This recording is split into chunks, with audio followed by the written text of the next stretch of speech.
we have found a lot of problem with designing printing of label as part of production. Um, I have already pointed out the label problems, like icons, like halal icons or one icon, which is normally very important for the Jewish people, and the design of it. And as I said, nowadays, if you are a company, you want to sell to United States or Canada, so you have to go to internet and find a outsourcing company who are based here in Canada and USA, and they will give you that service. Okay, you have to give the product, you have to mention about the product you want to sell, then they will come up with the design and the labeling and so on. And there is no other way than going for it. So don't do that in Bangladesh, because it will never be accepted. Because we may have good designers, the freelancers, they are very good artists and so, but they are not aware of the rules which are very important in the USA, right? What is the font size of the quantity, text, what are the different elements of information. These are a lot of small questions which nobody knows very clearly. So your investment will be totally gone if you make a mistake here. Okay. And during the pre-production phase is very important. And what we also did, we actually did not want um, any warehouse. Like the company which was doing mixing for us, they would keep your product for 1 month. Okay, 1 month. Within 1 month, you have to take it. And that product, you don't need to take to your warehouse. We didn't have any warehouse, right?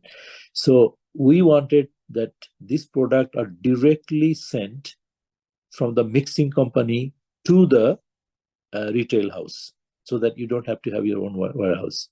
So that was a kind of pre-production choice we had. It has positives and negatives, you understand. And then production phase, we have decided to produce in Canada for North America.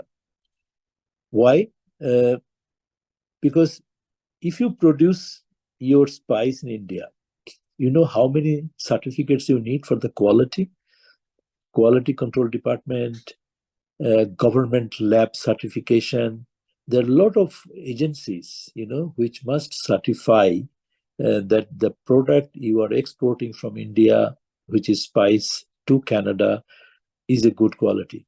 Without those certification, you cannot import the product nowadays. Okay, and every certification cost money. And if you are a small buyer, small importer, one certificate has a certain price. Doesn't matter whether it's a 1 million piece or 2,000 piece. The price is nearly the same. That means if you're a small player, then your cost of all this certification is so high, and your supplier from India, they will not bear those costs. Okay, and the problem is, again, you have your shipping problem, and now I told you the Houthis, they're attacking the container ship, and there are a lot of problems. And you have over Iceland, smokes. Then you have to change your routes, and a lot of problems you have during the shipping. So we decided not to import from India initially. We wanted to produce in Canada, because if you are producing in Canada, you don't need to worry about the certifications, because it is made in Canada, and any product made in Canada has free access to USA and Mexico. You don't need any certification, because the mixing company is already certified.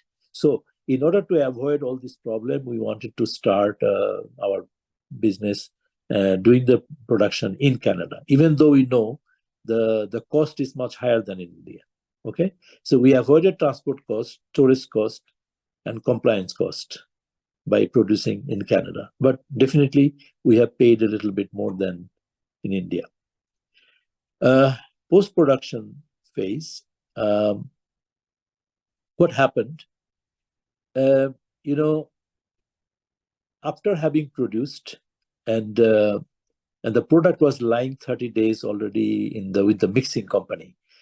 And all of a sudden, Costco, the retailer house, said, no, no, no, we don't want to carry your product anymore. They don't want to sell our product anymore. Why? One reason, if you are supplying to Costco, there is one rule. If you cannot sell your product within 7 days for $2,000, okay? So you are not selling your product $2,000 in the retail house, then they will eliminate your product. So initially, we sold a lot. We are so happy. Oh, finally, we're really making money. We sold 20,000 pieces. Yeah.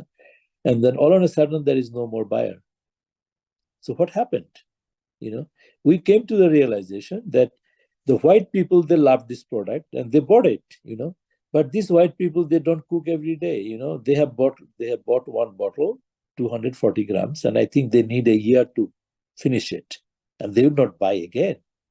So, and we have our product sitting in the factory more than 30 days, and they say, okay, take your product. And retailers said, no, we don't want to carry your product anymore. So what happened? We had to take these products from the mixing company, and we had to, hire a space, small warehouse, and we had to keep them. So our cost was higher.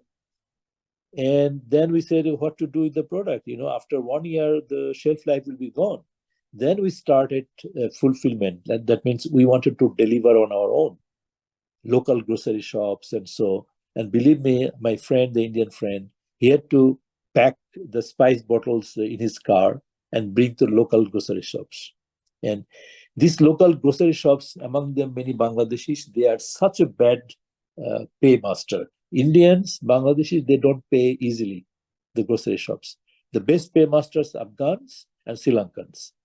They are very good. They take your product and pay right away. But, Indians and Bangladeshi grocery shops, they will take your product, okay, you come whenever we sell, and this and that. And they have sold, still not paying. There's a lot of problems we are having. And you cannot do business like this, And finally, we have found out, our product can be loved only by the white people, but the mistakes we have made, people said, the mistakes you have made the bottle too big, 240 grams. And 240 grams spice is huge. One has to cook at least 30 times, not 30, sorry, 20 times to finish it. So white people do not cook that often, so they will not be finished very soon. So you should keep the bottle small so that after 3 or 5 times, it is done, and then people will come again. Okay, now we have this experience, so we should make the bottle smaller. Anyway, Sir, may I ask a question? Sorry yes, to please. interrupt. Yeah.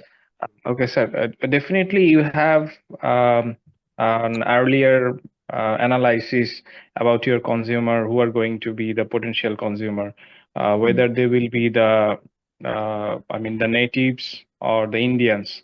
So, was the analysis in favor of the native? That's why you just targeted the Indian and Yeah. Bangladeshi. Yeah, the thing is, as I said, two persons company, what that analysis you can do. What we did, we had a huge Bengali, friend circle, and about 20 of them we have invited to our house. And at the end of the food, they liked very much, and we said, look, this is the product we have. Do you think it has a market? And they were very favorable. However, the thing is, the life has become very difficult for people here. And believe me, I'm a frequent traveler to Bangladesh. A lot of people who live in Canada, they cannot do shopping in a normal shopping mall in Bangladesh. It is so expensive in Bangladesh. So what I'm saying is here, the affordability of even Bangladeshis and Indians are not that high. It is nearly 60 to 70% are hand-to-mouth kind of situation, And believe me, majority of Bangladeshis living in Toronto, they are at the poverty level, right? So therefore, they would love to have, a spice bag for $1. There's 100 gram in it, and different spices they can buy very low price from Indian shops. So even though they appreciate maybe, but they go for low price products, and our product was not low price. That for sure. Yeah. Any other question from? Okay, so can I proceed then to next? I'll come back to the questions again. Please feel free to keep your question. So now, learning. Beware of changing consumer behavior. Look, we are having single-person households in Canada, in USA, more and more, and these people have flexible working hours. They're ordering food than cooking. So even after the COVID, what happened is a huge change in the behavior of the people. They would rather work 1 hour longer, and get the payment $20 and spend $10 for buying food from the market. They can get for $10 a very big pizza and take home, or they get a soup or get a Chinese food, ready. You can get from the market, and if you are very smart, you go in the evening, like 6 or 7 o'clock. The same product which is sold for $10, you can buy for $5, right? So a lot of possibilities now to buy nowadays finished food, ready-made food that people don't cook. And unless people cook, you cannot sell, your spice. So that is a changing behavior you have to learn nowadays. And I don't know these things, whether that will come in Bangladesh. Low volume is a killer. If you are really thinking of a small segment of customers, right, then you are having a low volume. And I'm giving an example. Nowadays in North America, if you have a small grocery shops here around the corner, this is a rarity. People don't go to them because the small grocery shops, they don't have products which are fresh. Very often they are outdated, and you can enter the market and you see it's stinking, such a bad smell coming out from those shops. So people only, if you love your deshi food, only then you go. You will not get people, the white people going to those kind of shops. No, they will not. So, but if you are having only a small segment of the people, then you are not making money.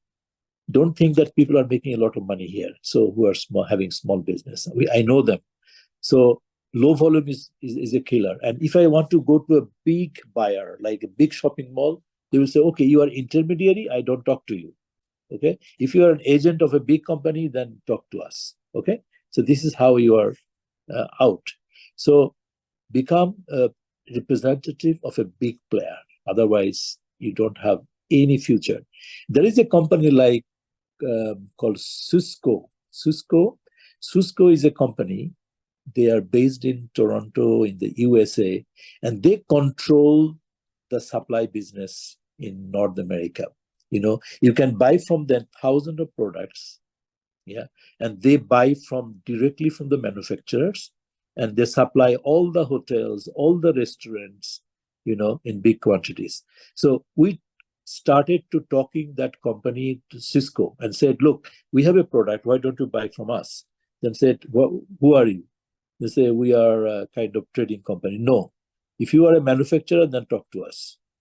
So you see, we are kind of excluded by big companies. Low variety is a killer as well. How? So I have only 2 spices, correct? My own innovation. And all these 12 spices, which I have from India. So if I go to a company to sell our spice, they say, okay, I have already companies in our market. They will say, and these companies are 100 years old. They're selling to this company for the last 100 years. And they have minimum 20 or different types of spices selling. They have 1 kilogram pack up to 50 gram pack. So such a huge differentiation, those old companies have, that I don't have that kind of differentiation. They have a spice corner, like all the big Indian companies are there, okay, who has certification, who have a huge name and brand, and I have no space there. Okay, so it's very difficult, and I really pursued very hard with Whole Foods. Is one of the biggest company in North America, Whole Foods. They agreed to carry our product. You know why? Only one reason: because they have to support local companies. Local companies means the company which is formed and registered locally. They have to buy some products of local companies. That's why they have taken us. Otherwise, they would not, right? But anyway, that did not go that well because they sell not that many pieces, So and that does not keep you at business, if you don't sell very high volume. So that is one thing to remember. So you have to be a big player, and you have to have a wide variety of products. Otherwise, you have no future. And then ethnicity orientation faces severe competition. So if you go to Deshi customers, like in Toronto, there is a place called Scarborough. You might, there's the Begompara, so-called. I have sold our products to three companies, and I had no future, believe me. And when I could sell something? Recently, some in the Bangladeshi grocery shops, they started, I don't know whether they have maintained it, Quit India program. That means they don't want to sell spices from Indian companies, But everybody knows spices always come from India, whether it is via Bangladeshi companies or not, okay? Most of the spices. Bangladeshi companies have Bangladeshi spices, maybe only turmeric, only 3 items, but the major spices are coming from India. Now, they had a Quit India program, and that's why they wanted to talk to me, and what we could do, we could get rid of our stock last year, and but now they have dropped that idea of Quit India because you don't get them, right? You don't get other companies to fill up the blanks. So anyway, but if you look at only ethnic customers, so we are not doing well, because the big Indian companies, they have their huge store, and I am bringing maybe 2,000 pieces of bottles, but Indian companies are bringing 100 of containers, to do their business. So I cannot compete with them. So selling to only Deshi people, this does not, lead to good business. And sorry, another issue is the unknown cost.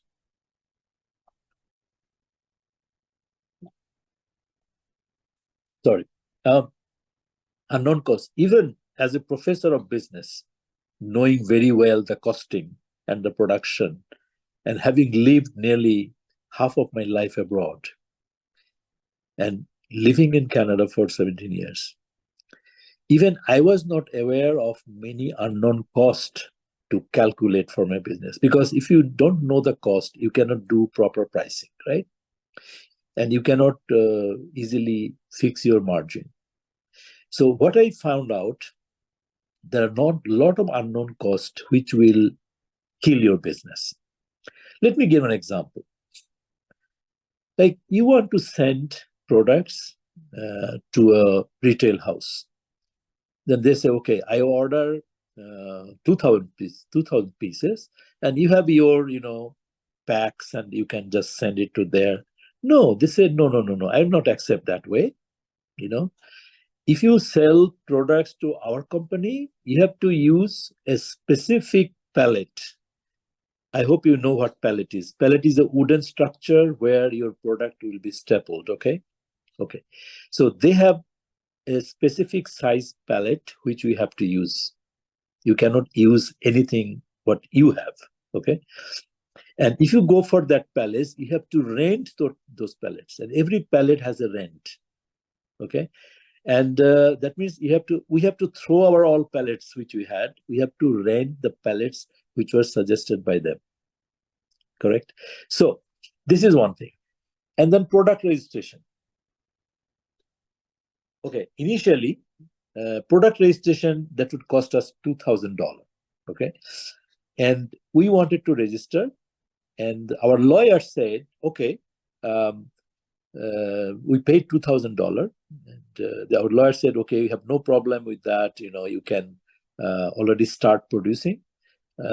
So we had our product available, and the lawyer, he checked the internet and all the database that there was no company in the name like Chef's Melody. There is no company like Chef's Melody, so we can easily sell under the brand Chef's Melody. Okay.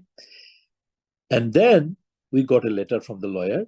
So we are very sorry to say that the US government did not allow your product to be registered. Why? Because the Melody word is already registered in the USA.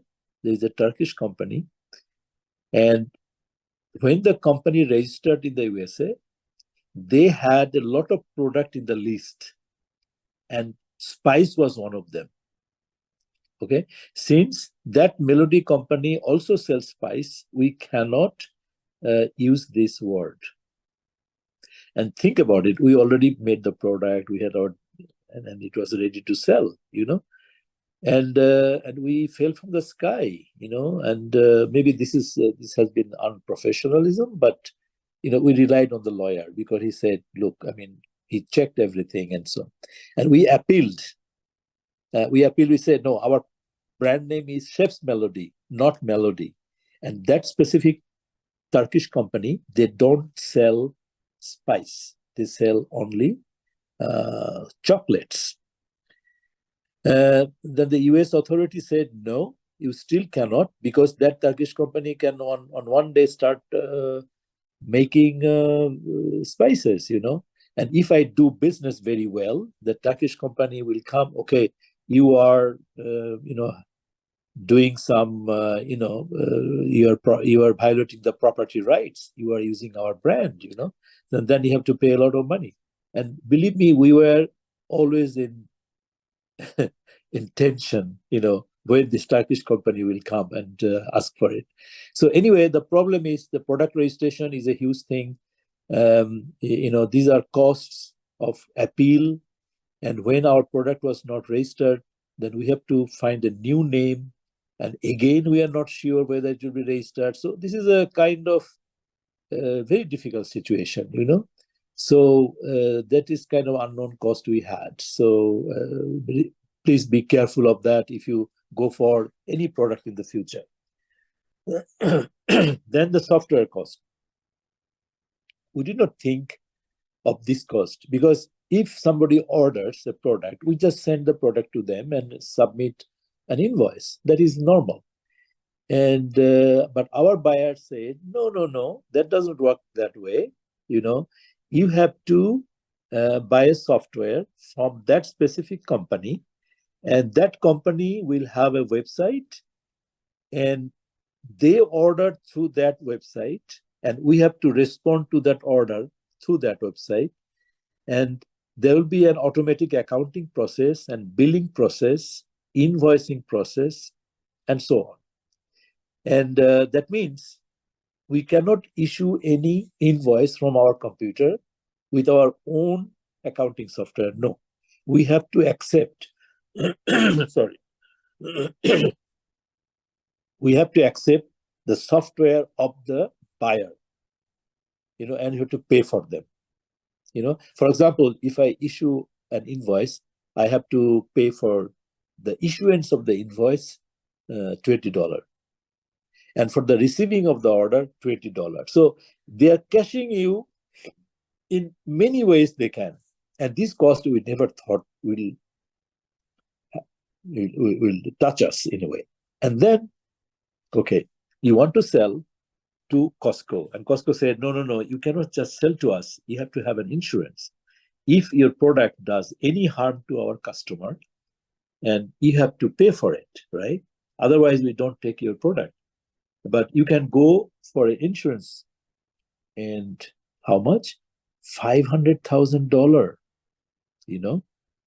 insurance. You have to, if anything happens, then insurance will pay $500,000. And when we went to the insurance, they said, okay, we can give you have to pay per month $500 for that insurance, okay? I'm giving you some examples only here, okay?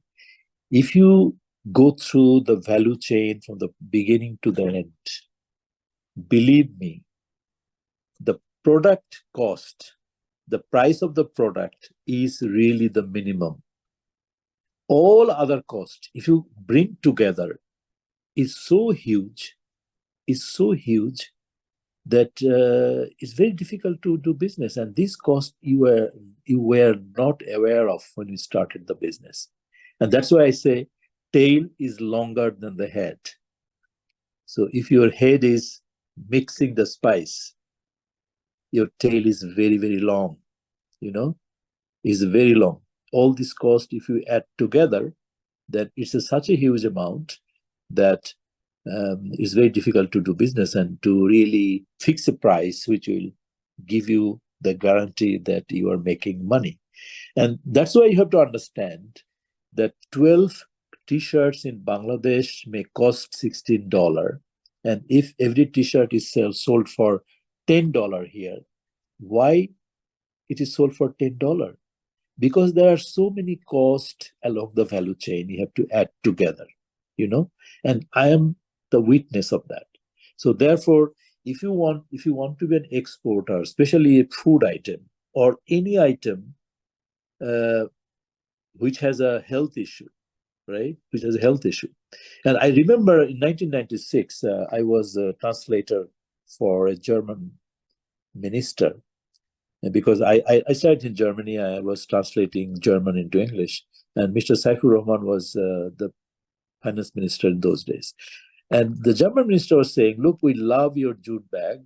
Yeah, we love it because it is in 1996, because it is a natural product. But we do not like one chemicals which you use in the treatment of the jute, because it may be the source of cancer.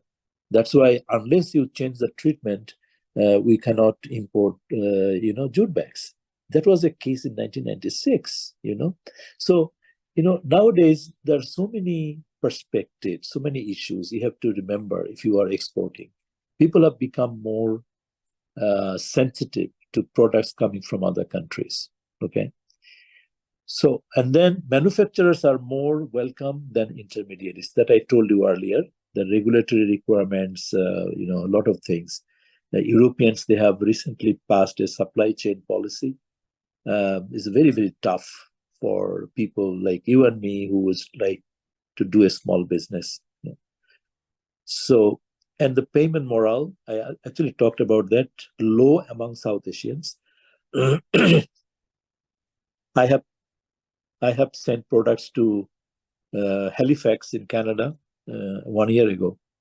And normally you have to do business, you don't know them personally, and to a number of shops, and they have not paid yet, and they don't respond to phone calls, they don't respond to emails. I don't even know whether the business exists. But I must appreciate the Sri Lankans and Afghans are so good in doing business, really. And and they sometimes demand for that, that you have to discount, if they pay right away, you have to pay a discount for 5%, but they pay. Yeah, so that's a good thing. Okay. Let us come to a closing slide. Partnership. Seek a partnership with a manufacturer and become their agent. Yeah. So, if you have a value chain, if you're a new entrepreneur, for example, if you are an entrepreneur, then seek a partnership with a manufacturer. And if you are a manufacturer, you cannot manage the whole complexity abroad. It's not possible for you. So seek an agent abroad, a professional agent who knows the language, knows the rules and regulations of the country, and how much investment Pran has made. Why Pran's product is not available in Walmart? Not a single product. Why it should be only in Bengali or Indian shops? If I go to the market now from Pran, I find only Kalijira, Polachal, and Muri, nothing else. But they before sold a lot of spices. Yeah. So I think the policy is not the best. So you should get an agent, who knows the market very well, not your family member or kind of person, your friend. That doesn't help really. You should have a professional who knows the market. Okay, so it's very important. So depending on whether you are a purchasing or sales manager of a company, or you are a new entrepreneur, so please go for partnership. Otherwise, you will not be that successful. Oh, you may say, okay, Pran is already very big, they're already successful. Yes, that's true, but they can be bigger because, we have 10 million Bangladeshis living abroad, right? It's a huge market. So if you can sell properly, and certain products, even the mainstream people can also buy, why not? You have in Walmart a separate aisle, separate section where Asian products are sold. But why there is no Bangladeshi company represented there? It's very sad. So we have to be very sensitive to the needs, to the regulatory compliance. Range of products, higher the better. Finished products, goods instead of intermediate products. Yeah. So we need to, if you enter the market, you need to have a variation. You should have also 50 gram, you have to have 100 gram, even 1 kilo pack, because 1 kilo pack are required for the restaurants, all right? And 50 gram for small households. So unless you have wide variety of products, the big shopping houses will not carry your product because they don't want to deal with too many suppliers. It's because it's a headache, to get too many suppliers. So if you have a wide variety of products with a good price, you have a better chance of entering the market. Mainstreaming. Search for the mainstream customers to get the volumes and reach them out. So in Ottawa, as I told you, about 10 Indian big stores are available now. Okay. So even 3 years ago, there were only 1 or 2. Now, the question is, are they doing good business? No, they are not. They are having very difficult time. They are not doing business because their customers are only Indians. Yeah, only some white people, they visited India recently and they liked Indian visit. They sometimes come and buy here and there, but the majority of the people are not going there. Okay, you can look at the faces of the people and you see only the Indians are going there. So if you have limited customer like only Indians, then you have no future. Because in Canada, in USA, you have got huge Latin American population, right? And Latin American population, they also like certain spices, which we also like, yeah. But it needs to be packed in certain way so that they think it is a kind of product they can also buy. So you have to be very careful in the way you design or label your product, and also give the names. For example, we try to, as Bangladeshi or Indian, we find a name maybe like, it's a local name, nice names, classical names, Indian names. But these kind of names will not create any impression to the Latin Americans. They don't want to have a very complicated name in the product. It's very simple. You can say, oh, this is actually, I want to buy turmeric and I want to understand what it is. And very difficult names, they may sound very poetic and all these kind of stories, but that does not attract mainstream people. So you have to be very careful what kind of name you give also to the product. Backward analysis, do a backward analysis along the supply chain and strictly follow the regulatory compliance. Learn from the Chinese. Yes. Here I must tell you one thing. The Chinese people, for some reasons, you may not like or not, but they are the best compliers. They know very well what kind of rules and regulation exist in this country. And they have their people to follow stringently. They know exactly what needs to be on the level. And even a Chinese may have a Chinese name, and they will introduce themselves as, my name is Max, or my name is John. But real Chinese name may be different. In the way they introduce themselves is also different. Introduce themselves in the way Western people can accept easily in the first talk, right? So they have such a kind of adjustment policy. Even though they don't know English very well, they are well equipped with all kinds of devices to overcome the language problem. And they do it so nicely. And I must tell you that the Chinese way of complying with regulatory authority, regulatory compliances are very, very good, and we should learn from that. Property rights, as I said, for spices it's very difficult to get patenting, but if you have one, you have to patent it. Otherwise, you are not getting the benefit of it. Whether your product is patentable or not, there are institutions which can help you to assess. But patenting has a huge positive impact. I'm giving an example. Like recently, one Indian gentleman got a patent of jackfruit, like the jackfruit juice, because it was found to be good for people with diabetes, and it has some healing effect. And he proved that it is jackfruit is very useful, and he got the patent. So you cannot sell jackfruit juice in North America without consulting that gentleman. So you see, there are a lot of things which are available in our country.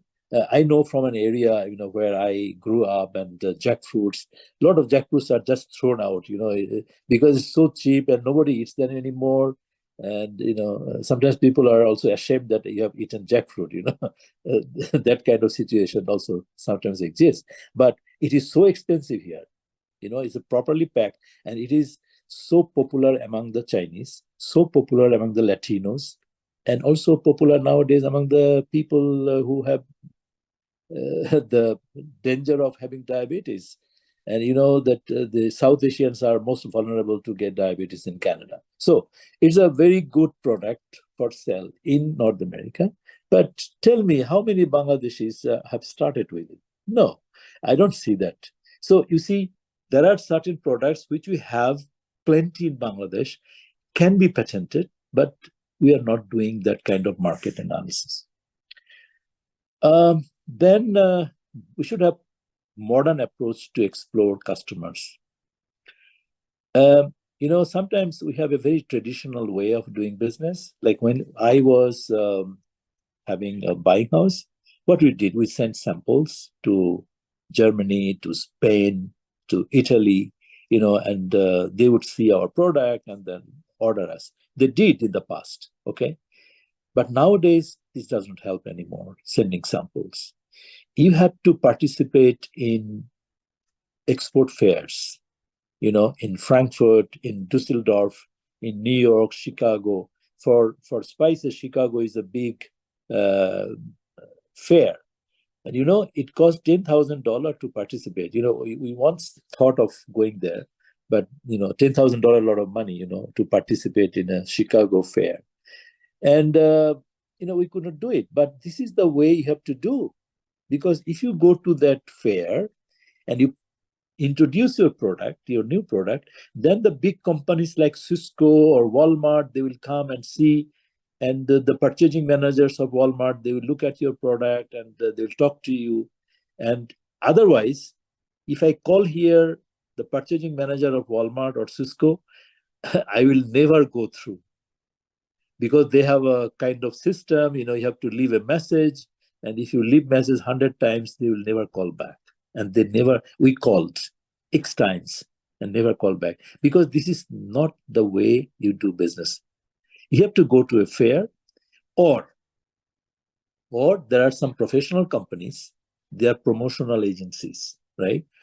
They take $1,000 from you, and they take your brand, your product, and they try to promote your product with the big players. Yeah. So, but you know what? I have limited trust in this kind of promotional services, because you are never sure whether they are just cashing the money, and because they don't give you any guarantee, whether they have promoted or not. It may be just a loss of money that you are paying. So anyway, it is almost impossible to do your own marketing, sales initiative. You either go to international fairs, or you have to engage professional promotional agencies. Otherwise, you have no future, believe me. So, and that is very costly, very costly. And therefore, if you are an agent of a big manufacturer, yeah, like ACI, or so you can specialize, and become a player here, on behalf of a manufacturer. Then the manufacturer can bear, some the most of the cost. That's not a problem. And finally, IT application. Believe me, nowadays, as I told you earlier, so you will be forced to buy softwares from all the players, starting from the shipping company to the retailing company or big shopping houses, shopping malls. Everybody will really impose you to accept their website, their software, and you have to manage, you have to navigate through different kinds of softwares to do business. And if you are not aware of that, then you will fail. And unfortunately, I'm not the youngest, and I don't have any problem with computer, but my business friend, who is 10 years older than me, and he is not thorough. And for me, this is not the business for me. Actually, I did it only for him, because he lives here most of the time, and I am a frequent traveler. I go for consultancies abroad to Bangladesh, so I cannot do this. But he is not thorough about IT and how to manage through, and that's why you cannot actually do business here. So so this is the conclusions I had, and I believe you had a fairly good exposure. What are the challenges and the kind of analysis you have to do. And it doesn't matter whether it's a product like Spice, it can be any service business as well. And you have to go through this process. Yeah. So having said that, I think I have more or less shared what I thought to bring under this topic. And yeah, and I hope that it has enriched your state of knowledge in the area of supply chain management. And believe me, if you are a good supply chain manager, you will be highly demanded, highly rated, and people earn a lot of money. And nowadays, even the supply chain managers, they are the people who gives the information where the economy is going.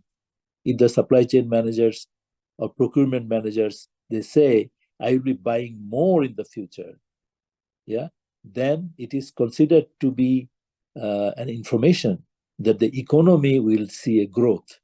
Yeah. If the supply chain managers, procurement managers say, no, we are buying less, yeah, that means the economy is going down.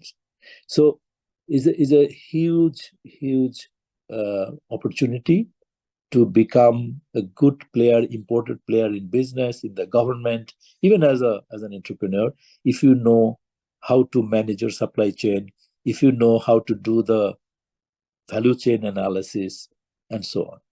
So thank you so much for your patient hearing. I hope you enjoyed.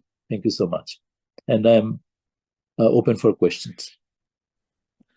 Thank you, sir. That was a very good discussion and your experience sharing. I cannot hold my temptation to know about your strategy.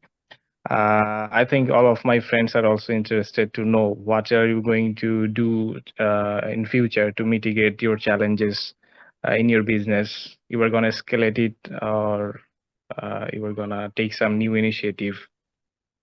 Okay, that's why my future development slide I'm coming. Okay, so what I'm thinking of entire U.S. market, Canada market is very small. It's a 33 million country. Just think about Dhaka has 20 million, and Dhaka and Chittagong population, if you put together, it becomes Canada, right? And it's a dispersed population, and only Ontario with Toronto, Ottawa, and Montreal, and Vancouver. These are the four cities where most of the people are living. So it's such a small market with so many suppliers, you cannot survive here. So what I'm thinking, or we are thinking, not me. So I would rather see, at my place, somebody who can be a Bangladesh, or anybody like you, who can take up this business, right? I will not be doing in the future, but I'm just saying, it's not me, but somebody who is taking this forward. Okay, don't focus on Canada. You will be losing, totally losing. You have to focus on US market because that is the big market, right? And and don't focus on ethnic people, because if you focus on ethnic people, you are a loser as well. So look at what white people also love. Let me give an example. Can you believe that we are getting in Ottawa, in one shopping mall, biryani coming from California? Believe me, from California. Okay, why? Because it's so nicely packed, well visualized, and people can, it's very attractive. You will easily buy it, even that double price. And people, white people, okay, they look at this, okay, oh, let us have an Indian meal this week. And they trust big companies because of health consideration. And that's why I'm saying, look at the mainstream customer. Yeah, don't think about, and that's the future.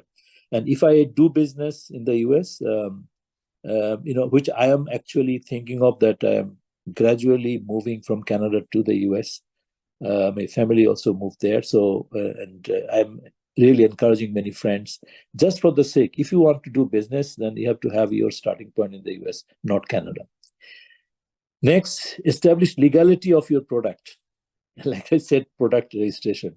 So never produce anything before your product gets registered, because it will cost you a couple of $1,000.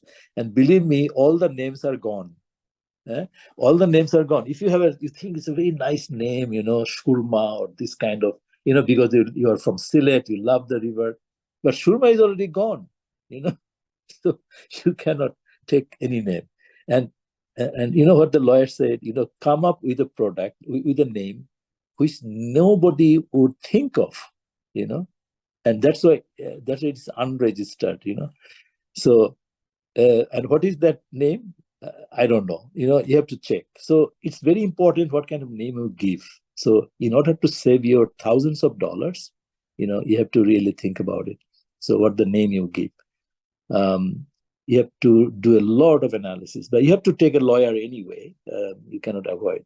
But don't produce unless you really have a brand name registered. Align with a manufacturer.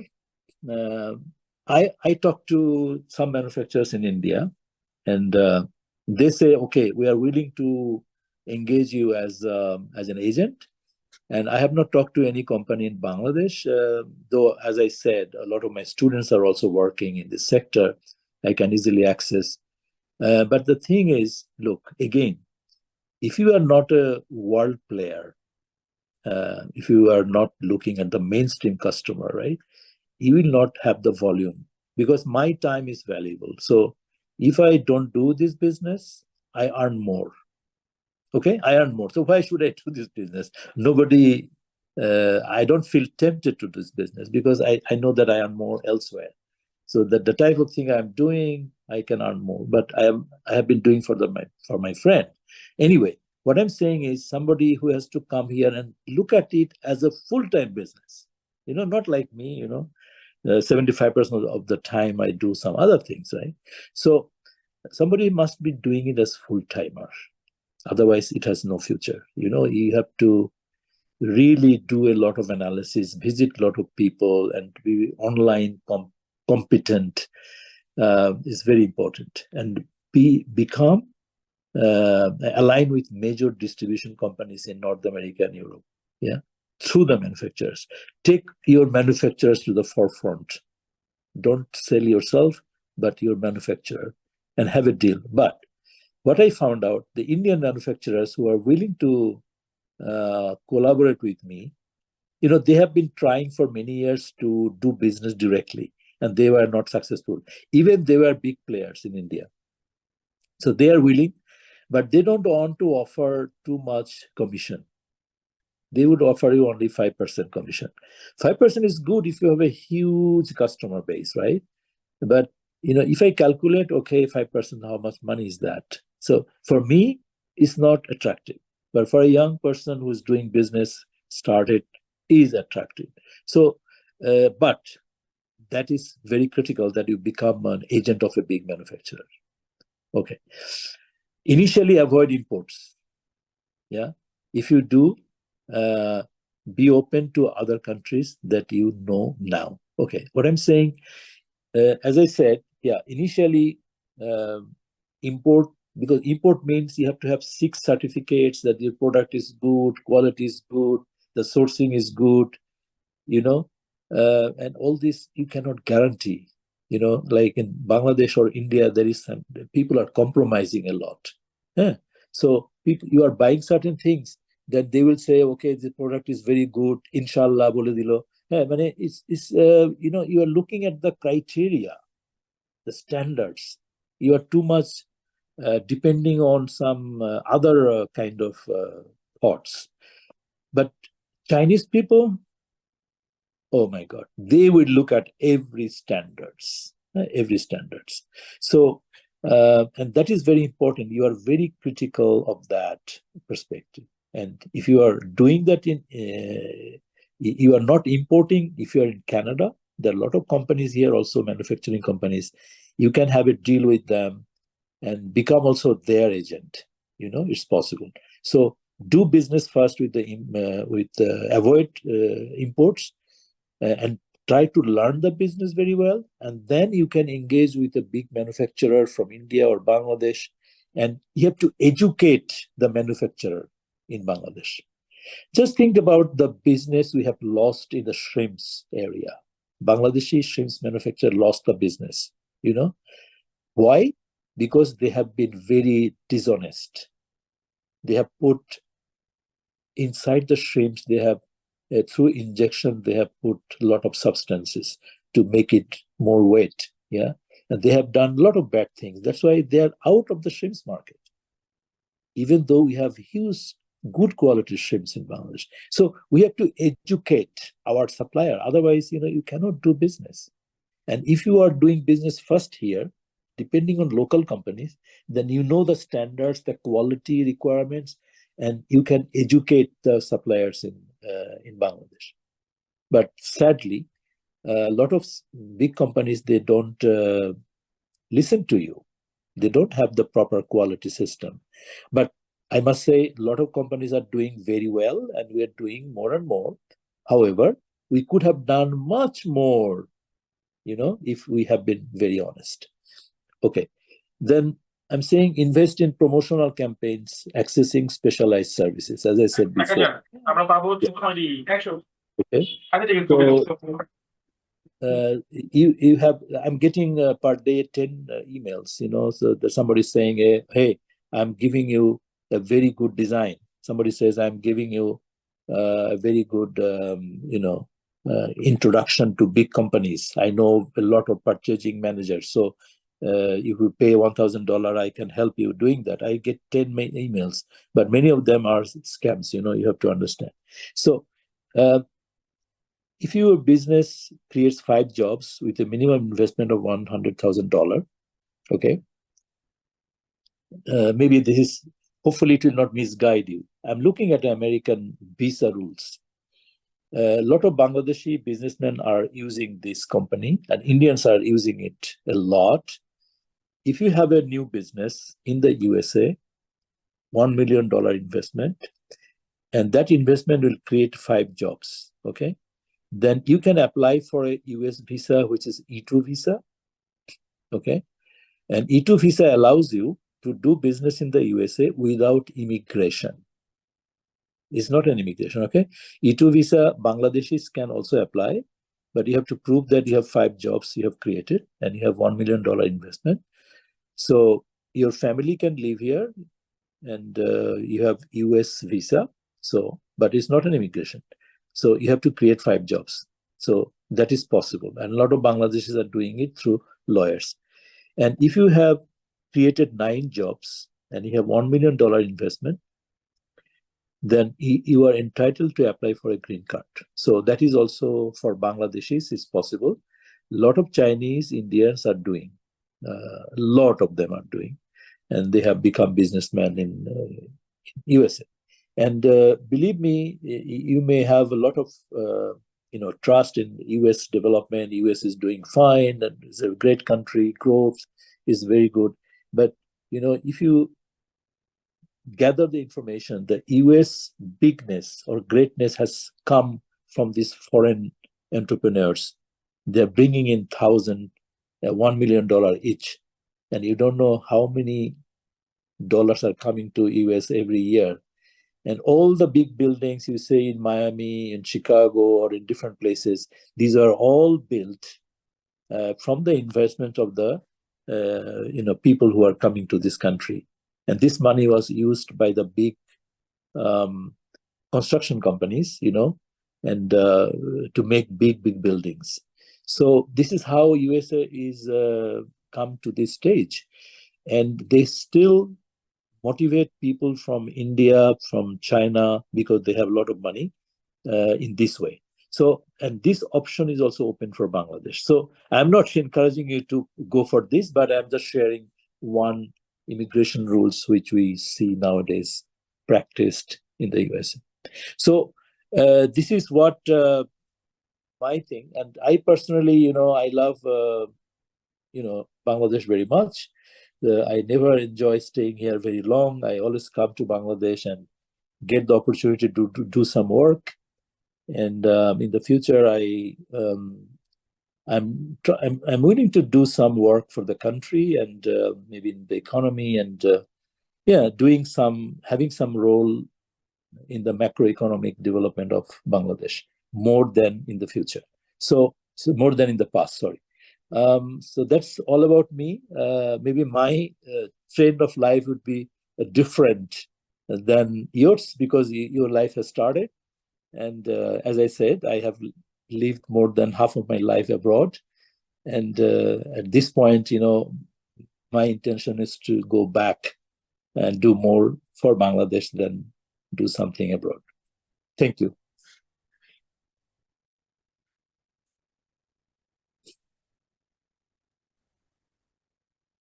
Okay, any question from anybody?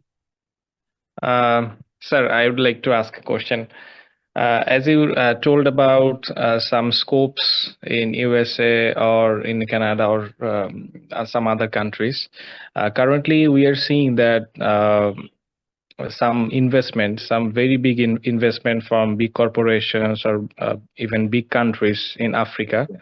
And some analysis show that there is going to be a very big surge of population in upcoming 10 or 20 years.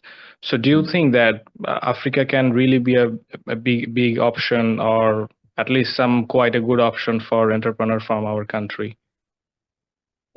Yes. That's a very good question. I wish I had an opportunity at IBA to offer a lecture on entrepreneurship from Bangladeshi perspective.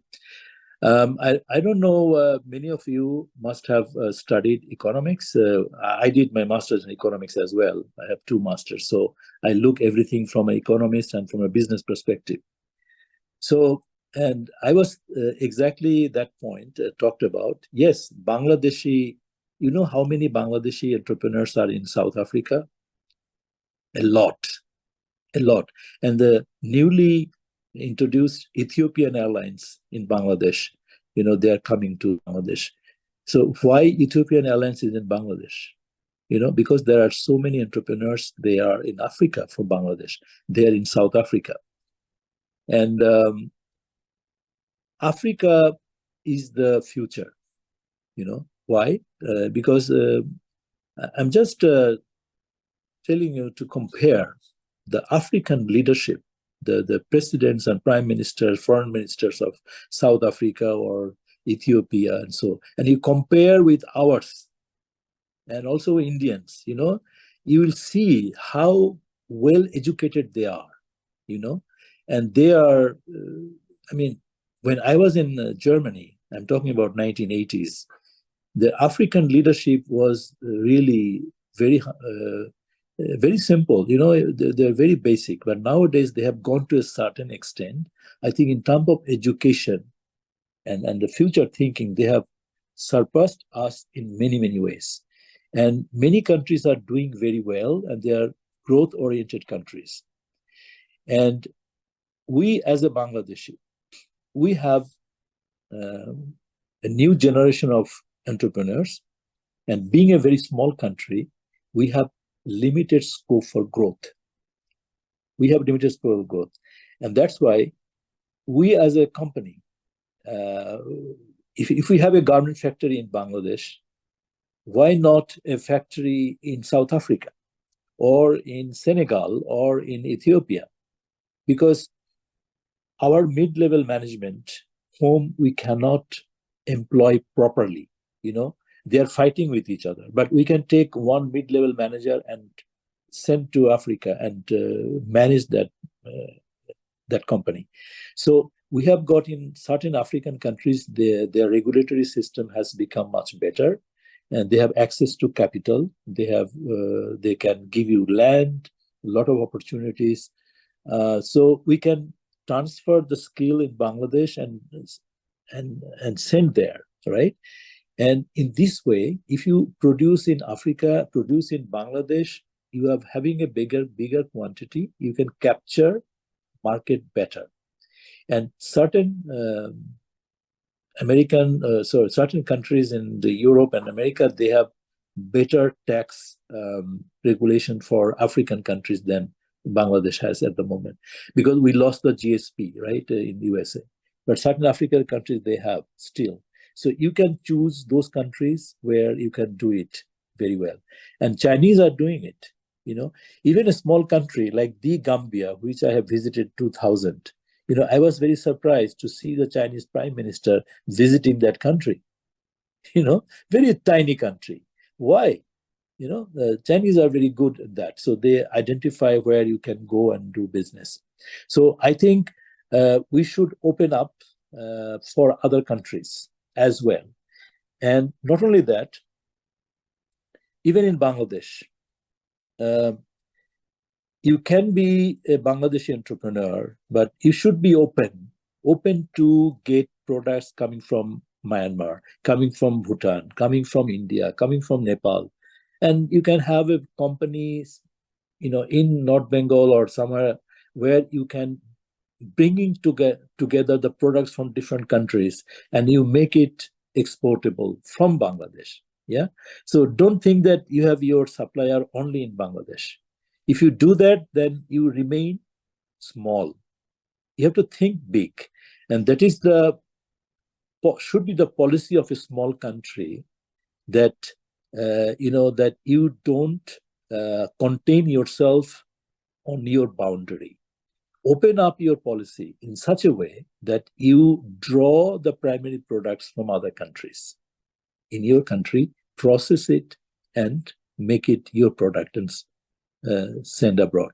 So your growth, you have a company in Bangladesh, you get the products from other countries, or you yourself invest in Nepal or in other countries if you have got the management and technical skills. And I think that is the kind of trend which should be coming in the future. In this way, we can develop more management level people in Bangladesh and giving them the scope of, exercising their knowledge and skills in the future. All right. So, and that is the future actually. Yeah. So don't contain yourself on Bangladeshi territory only. And I was talking to one gentleman, Professor Mostag also knew him, and he was also one of the part-time teacher at IBA. So he was with, I think, Standard Chartered Bank, I believe. So, the Indians are doing, because I am very, very active in the share market, and I'm doing a lot of business here. So if Bangladeshi professionals are working in Dhaka, for example, and they are managing certain fund, this fund is not with Bangladeshi bank, but with a foreign bank. So you have got the password and everything. So you are given, for example, a fund of $5 million, and you have to manage the fund. You have to place the fund in such a way in Wall Street or Toronto or India or elsewhere in such a way that you are actually making money and you are getting commission based on the money you are making. And it can be placed anywhere. Why not in Dhaka? And you are managing the fund of a foreign bank, right? And there can be a specialized company or a group of professionals, composing economists, mathematics, statisticians, come together and become a kind of financial management team, right? And you are managing a foreign bank's fund. And Bangladesh is such a good position that when you go to Fajr prayer, the Chinese market is open, right? And Japanese market is open. And when you go to bed, the North American market has opened. That means in Bangladesh, you can do a 24 hours financial market business, right? You can. But you need to have professionals, and our business schools need to give that kind of guidance, how to do that, and how to establish contact with foreign banks so that a team based in Bangladesh can manage fund. And Bangladesh Bank should not, hamper you anyway, because you are not within the boundary of financial regulation. You are managing actually a foreign bank's business. So, our students, I think, should have that kind of dream. You don't need to be in the US or in Canada to do this kind of business. You can do anywhere. I know one gentleman who is based in Singapore, American mortgage broker. He's doing business from Singapore all over the world, but he's managing the fund of US banks, but based in Singapore. Okay, so I think that kind of options will be there. All right. Yes, sir. So, any other question? You can raise hand if you like. So,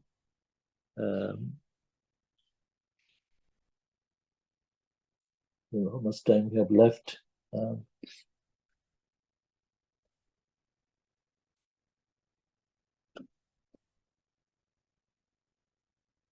So is Mustaq Shah is around? I don't know. So any other question from anybody? I have only one person talking, so I don't know how you liked it, or any feedback. If you don't have any questions, so is this useful in some way? Yes, sir, that Sir, was it really, was really useful. Okay, so we have got 118 students. I am very lucky that I really talk to so many at a time. I always enjoy talking to students. I started with IBA teaching in 1997. When I offered strategic management. This course is a caption course. I was teaching at Jahangirnagar University at that time. So I I also offered international business when Professor Nur Rahman was at the BBA level. So yeah, I always enjoy, and hopefully in the future I'll see you. I'm coming in January, and hopefully I'm having an opportunity to offer a seminar on entrepreneurship. Yeah. So any other question? If not, then I don't know. Professor Mostaq will come and say a few words at the end, or how do we?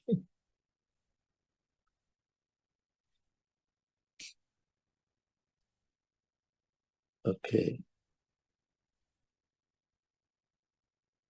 Okay, so if I assume that you don't have any more question, then that was it for the day. And thank you very much for your patient hearing, and look forward to seeing you again, hopefully at IBA in January. Okay, thank you so much, and have a nice day. We are having difficult times in Bangladesh, and stay safe, and yeah, and do it whatever you like most. Okay, thank you so much. Thank you very much. Thank you. Thank you Assalamu very much. Thank you, sir. Welcome. Thank you, sir.